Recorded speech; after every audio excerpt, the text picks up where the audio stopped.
Mais ou menos 22 anos são passados e os irmãos de José ainda mantinham seu pecado cuidadosamente encoberto. Mas Deus, através de José, estava desenvolvendo um plano para conduzi-los a um arrependimento genuíno, e esse plano incluía Benjamim. Os 11 irmãos deixaram o Egito em direção a Canaã muito animados. Eles haviam sido bem tratados pelo vice-governador do Egito, tinham comprado bastante mantimento e Simeão estava fora da prisão. O medo do seu pai Jacó de que algo horrível acontecesse realmente havia sido infundado. Só que dessa vez, José ordenou que a sua taça de prata especial fosse escondida no saco de mantimentos de Benjamim. E depois de um tempo, ordenou que o seu mordomo fosse atrás deles e os trouxesse de volta ao Egito.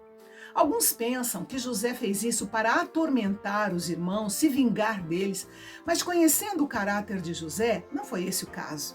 Ele estava sendo guiado por Deus para testar o coração dos seus irmãos e levá-los ao arrependimento completo.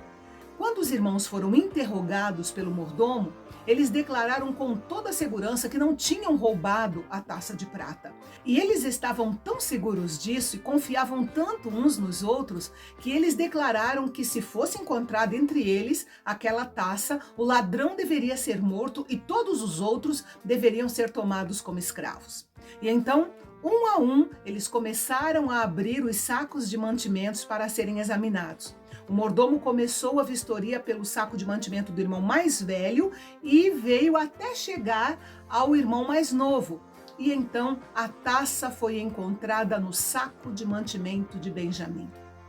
Quando eles viram a taça, eles rasgaram as suas roupas numa expressão de horror extremo, como se alguém tivesse acabado de morrer.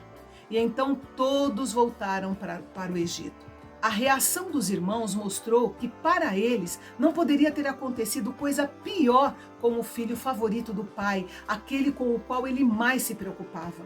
Isso fazia com que eles se sentissem tão mal como se alguém tivesse de fato morrido. Eles chegaram diante de José mostrando muita humildade. Eles haviam sido injustiçados, apesar da evidência, mas eles não estavam exigindo justiça. Eles estavam apenas pedindo misericórdia. Eles eram inocentes do pecado de roubar o cálice, mas eram culpados de um pecado muito maior. Da mesma forma, nós podemos nos orgulhar porque somos inocentes de um ou outro pecado, que às vezes chamamos até de pecadinho, né? Mas há pecados que não se pode esconder e que o tempo não apaga. Apenas a confissão arrependida e o sangue de Jesus podem apagar o pecado e nos purificar de toda a injustiça. Bem, José disse que apenas o homem que estava com a taça ficaria como escravo. O restante deles poderia voltar para Canaã.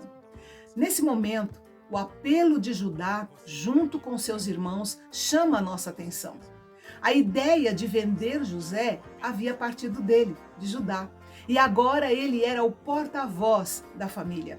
E a sua intercessão comovente, cheia de amor, de compaixão para com seu irmão Benjamim e o seu pai Jacó, comoveu José. Judá falou a José que havia se colocado como fiador por Benjamim e que tinha garantido ao seu pai que nada de mal aconteceria a ele. Por isso Judá propôs que ele mesmo ficasse como escravo no Egito no lugar de Benjamim, para que o irmão caçula pudesse retornar com segurança ao seu pai. Sem dúvida, esse Judá não se parecia em nada com aquele que havia negociado o próprio irmão como escravo cerca de 22 anos atrás. Neste capítulo, nós aprendemos algumas lições importantes com a participação de Judá. Algumas grandes verdades do Evangelho são percebidas quando nós olhamos para Judá como uma figura de Cristo. A primeira lição é que tanto Judá quanto Jesus pertenciam à tribo de Judá, sendo que Judá foi o pai da tribo. A segunda lição foi que Judá se ofereceu como uma garantia para o seu irmão mais novo, assim como Jesus se tornou o nosso fiador, como sendo seus irmãos mais novos. Terceira lição, Judá desceu com seu irmão mais novo para o Egito. Foi lá que Benjamim se viu envolvido no grande problema. Da mesma forma, o Senhor Jesus veio para este mundo onde estariam os seus irmãos precisando de redenção. Quarta lição, Judá se ofereceu para ficar no lugar do seu irmão, assim como Jesus se ofereceu e pagou pelos nossos pecados. E quinta lição, Judá intercedeu por seus irmãos baseado no fato de que ele era a garantia diante do seu Pai, assim como o Senhor Jesus intercede por nós, o seu povo, baseado na sua fiança por nós. Sem dúvida, essas são belas lições que nós aprendemos neste capítulo. Mas agora a questão é, será que José vai aceitar o pedido de Judá?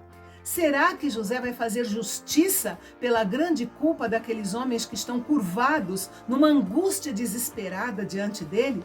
O que acontece a seguir merece um capítulo especial que nós veremos amanhã. Não perca. Até lá!